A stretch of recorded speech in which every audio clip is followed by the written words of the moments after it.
Appearing on this week's episode of Dana White's Contender Series, Tuesday, August 9th, 5-0 as a professional fighter, 4 finishes, the man himself, Clayton Concrete Carpenter. Clayton, how you doing, brother?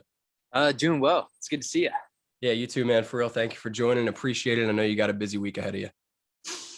Yeah, just going through the motions. Everything's pretty everything's in its flow state. You know, everything's in motion. Yeah, that's what I like to hear, man. I assume you're excited for the fight. We're 4 days out now? The excitement hasn't really hit me a whole lot. It's just another step, man. Are you in Vegas yet? No, I'm still at home. Still, you're in Arizona training at MMA Lab, correct? That's correct. Yeah. Awesome. So, can you tell me anything about your camp? Like who you've been training with? How's that been going? All the goons. I train with Kyler. Some names that you would know would be Kyler Phillips, Jared Cannonier, Benson. I saw you post a picture of Benson. Yeah, and a couple of others that are coming up that you don't really know about yet. Well, we'll know him soon, just like we're gonna know your name soon. I actually I interviewed Jared Cannonier a couple weeks ago for my podcast. I didn't interview him; I hosted, but he was great, man. He was great. Yeah, he's a cool dude.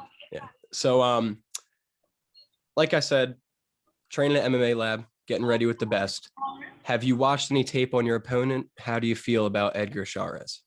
I've watched all the tape that's out there. I've already dissected all of his movement, and I feel ready. And Edgar's a tough dude. You know, he's a scrapper, and it's going to be a great fight. I think it's going to be really fun.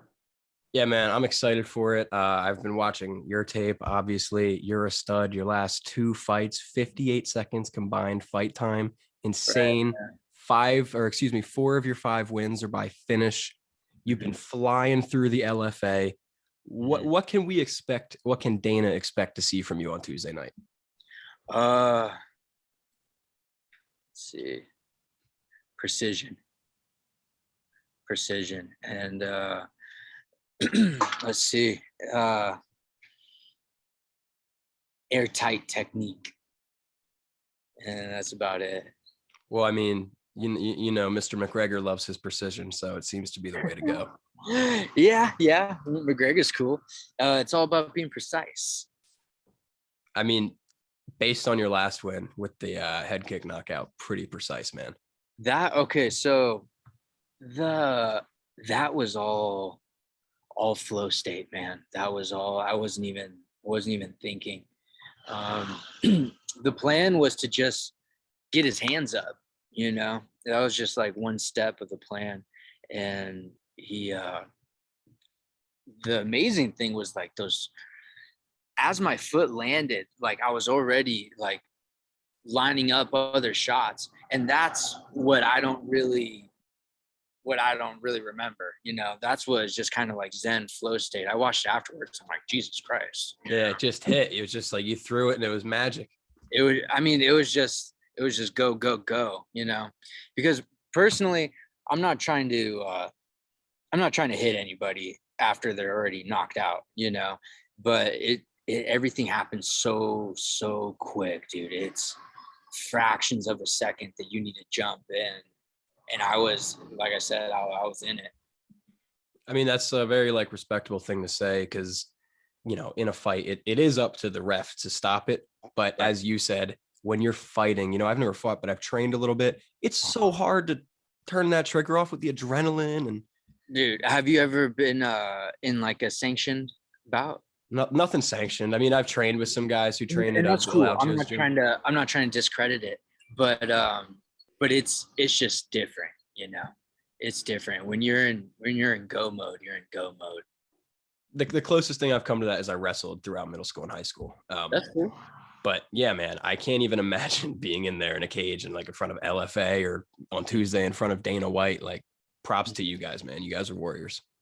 Thanks, man. So I have to ask this question just because the podcast I run is called Tapped Out. We're a betting podcast. Do you bet at all? Do you gamble at all in sports? I don't. No. I don't. I thought about it. I have some family members and some people always try to ask me like the inside if I like, what I think. And I think it's a slippery slope, because I think like, because I want to, but I know once I get in it, I might be too in it. I think, Yeah. and but I do feel like I have pretty good insight on reading styles. I Reading can imagine. I styles. mean, you do it for a living. Right. Yeah. I Been mean, doing it so for a while. if you start, take my advice. It's about the long game, not the big short win. So take your time. Okay. That's how I do it. Okay. But for those who are inclined, for those who are throwing money down on you, what do you have to say to them? Any like prediction? Any words of confidence? The only things I have to say is don't tell me how much you put on me, and I'm going for the kill. I don't care if you bet on me, you don't bet on me, bet against me. I don't give a rat's ass. I'll curse your ass off. I don't care. Okay. But I'm going for the kill. I'm going for the finish. I only have one finish on my pro record, and I was pretty pissed that I wasn't able to get that finish. I feel like I could have done it, and I was letting the knockout find me. I was letting the shot find me more than pressing the pit. Kind of just pulling the trigger.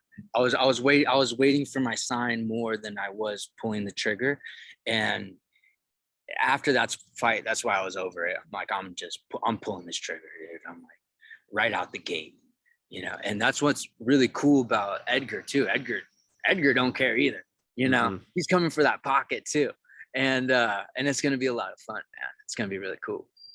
Yeah, I'm stoked. I think this is like fight of the night potential, if you will. Can't wait. So have you watched any Contender Series this season? I haven't seen any of it. I heard that the first season, Dana White was just like, nah, get out of here to everyone. Yeah. First episode, he was pissed. Yeah, first episode. And then the second episode, I heard that there was more bangers on the card. And then he's like, let everyone, let a lot of people in. And that's one thing that I really like respect and appreciate about Dana is if you're not in there to scrap, he's just like, get out of here. He's just like, go. He's like, later, and the people who are willing to just throw down, he's cool with, and he'll support. And he's just like, all right. He's just like, I'll bring more than, like I usually do because you guys are hitters. And that's one thing that's really cool when you're a hitter, Yeah, so you haven't been watching, but last week he actually went into the locker room before everybody's fight and talked to each individual fighter, gave him like a little pep talk. So you might have that coming your way this week. Yeah, whatever. Whatever. So you get the dub Tuesday, you knock his ass out. You're in the back talking to Laura Sanko. You're sitting on the stool waiting for Dana. What do you have to say to the boss man? I guess you guys are gonna have to find out, like I'm not gonna say it on here because then it kind of like it'd kill it, I respect that. I love that answer, to be honest, because I'll be watching. So I'm not sure if you're looking ahead of the fight yet, but you get the dub. Do you have any UFC names you're looking at for a potential debut? Not really, man. I'm assuming that they're gonna have their own plan, and I'm gonna eat whoever they throw in front of me. I don't really care. I don't have any vendettas against anyone. I don't really I don't really care. I do know that Brandon Moreno is a part of this Edgars fight camp or, Edgars thing, and I'm coming for him. So is that like your dream fight, Moreno, for the belt? No, I don't really. It's not really Moreno. He has the belt, so it's just what it is right now. He may not even be fighting by the time like I'm through climbing. He might be out, might not care or whatever. You're very young. Do you have like a little kid fantasy, like dream fight, like any UFC fighter or combat athlete of all time you could go in there and just have some fun against? No, Nothing. Nah, I just love fighting. Yeah, You're game for anything. I'm more in love with what the question you asked was like, what was like my dream fight? Yeah, like There's Bruce Lee. no, there's no, nah, there's nobody I really would care enough to fight that much, more of being in the arena, you know, it's more of, it's more of the vibe of the arena opposed to whoever's in front of me. Whoever's in front of me doesn't matter. Well, let me ask you that then. Where's your like dream destination to fight? Well, I would love, to fight in Madison Square Garden. I know that just because it's an infamous. That one. That's the poster I have right there. 268 Yeah. MSG. And I know that New York is kind of on some bullshit with their regulations and their commission kind of. No shade. Nah, throw the shade, No bro. shade, It's New annoying. York. But that's a dream. That's probably a dream arena. Well, that's only like 2 hours away from me. I go to every MSG card, so I'd love to see a fight there someday, man. Hey, maybe you get the dub on Tuesday, and then your debut's at 281 in November at MSG. Oh, damn! Thinking, brother. I didn't know Thinking. that card. Yeah, right. Yeah. They just announced the main event. It's Adesanya versus Pereira for the middleweight belt. Ooh, yeah, that'd be cool. That'd be a good card. So, we're talking about dreams right now. Let me ask. I've been asking everyone this question. After you get this dub, after you get into the UFC, after you fight your career, retire, what do you want to say you did? What's your like a dream end career goal, if that makes sense? A lot of people have been asking me different variations of what you just asked, like where's your dream spot? What's your dream fight? What's your dream legacy is kind of what you're asking. And I'm living the dream. It's every step.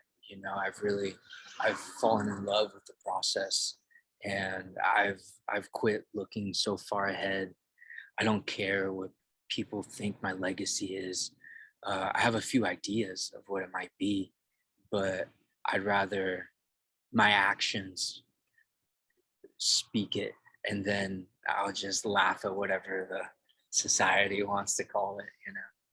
Well, hey man, you're giving off the energy that you are living the dream. So I love to see it. Cool. So, oppositely, fighting can obviously be tough. It's a very demanding sport. It's a very challenging career, if you will, very time consuming. When you're when you're down, if you get down, or if you ever get discouraged, if you ever get human, essentially, what keeps you motivated? What keeps you going? What keeps you inspired? That's a good thing. That's a good question. Logic, books, the fact that you're just telling yourself stories, putting yourself too high, thinking too highly of yourself. I think that's the only way that you can be down in the gutters is expecting too much of yourself and not really having that come to fruition. And I let go of that a little while ago. And I believe that it's not until you let go of that you're truly free. Obviously, you have to demand a lot of yourself. That's like kind of the double-edged sword of it. You have to demand a lot of yourself, but you can't let it eat you alive. And it's a tricky balance. It's a tricky balance, and I would say that I demand a lot of myself, but I don't let it eat me. Yeah, man, I can only imagine that's a rough one to balance, but I'm glad you figured it out because it seems like really good fuel. So, aside from you being a fighter, aside from you being a professional combat athlete, tell me a little bit about like Clayton the person. What do you do for fun? Do you have any interests, hobbies besides fighting? Dude, I'm about to let all these fools know what's good. I keep a lot of things on the wrap. I don't really. I keep a lot of things personal to me. I love reading. Reading is one of the things that I feel like to kind of bounce back to your previous question of like what brings me back, it's how I said like logic. It's just reading a lot of Marcus Aurelius, a lot of the Stoics. It just whenever I feel down about myself, I just start laughing at myself. You know, whenever you get too indulged of like thinking about it, you know, I just remember what's true. And so I love reading. I love playing music, and I got some stuff in the pipeline.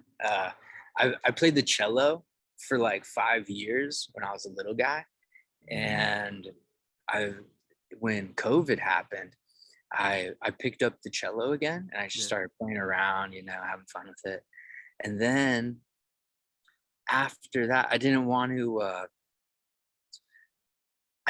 wake up any of my roommates with my shitty playing. So I got an electric cello, and the electric cello is tight.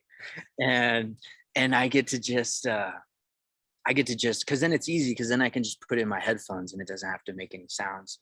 And then I like found out that I can plug it into a bunch of pedals, and then I started playing with drum machines with the bass, because like I'll just set up a little bass track and just play it, you know, play the bass. And the bass and the drums are enough, man. They're enough for me to just have fun and do my thing.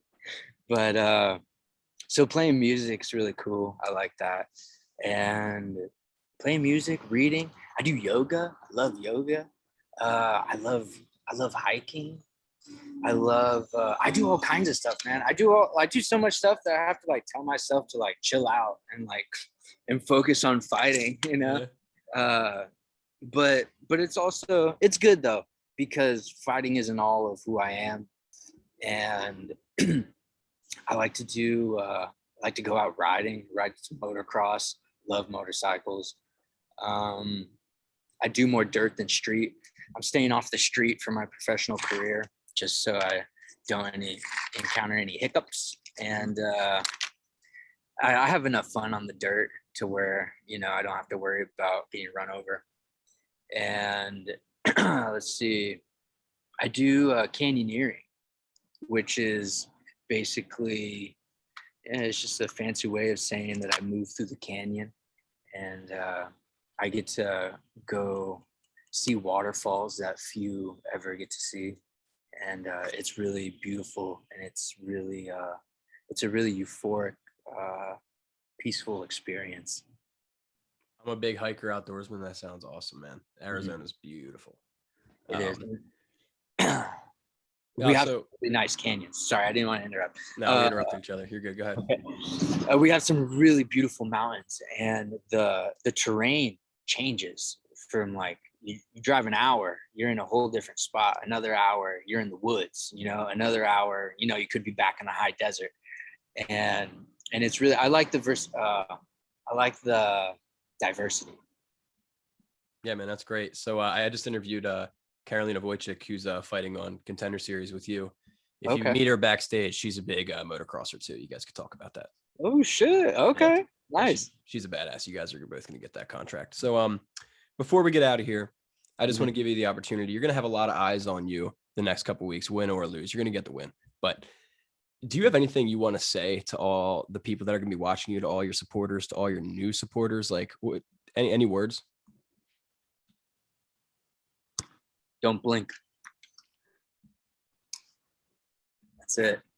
You're like the fifth person that said that, and all 4 or 5 of you, whatever, you've been correct. So okay, yeah. So let's go, brother. Hell yeah. But for real, man, Clayton, I really appreciate you coming on and taking time out of your week. You're cutting weight, you're preparing for the fight, so doing this means a lot. For everybody that doesn't know this guy, I don't know how his highlights have been all over Twitter, but tune in August 9th. We got undefeated, gonna stay undefeated professional fighter, Clayton Concrete Carpenter.